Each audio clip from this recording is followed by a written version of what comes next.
Good morning, mayam. Sana Leba, Manipur. Ngasi date 22 July 2025. Yundagi ima KEITHEL fouba Khongna sinjale.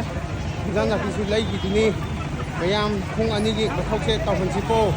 Tawdabata di subawangni bipi wangani atopa laina kaya kaya ma nakani na di kisa sangani sana kagana pinasigani mayam ini si isan ima pam lise leng bada nungai to mayam misi pa phau to aidi nungai ba su wai sanabiram dini posai singsu lebi dini pamba hinjang yaw gadi KEITHEL 1 ina nupi KEITHEL 2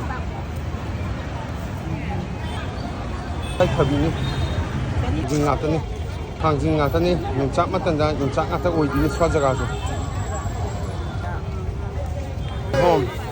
Gihom matamninya gihom phadana to e ja sinchi jo mayam swaida lo salage mayam nungchi chanana lemnesi afaba wakhan khansi afaba chinja saga halaga mu badminton sanaruduni hayengdi thamai ban seok singda kagani mayam asam phana laisiko kangne pakna yai phare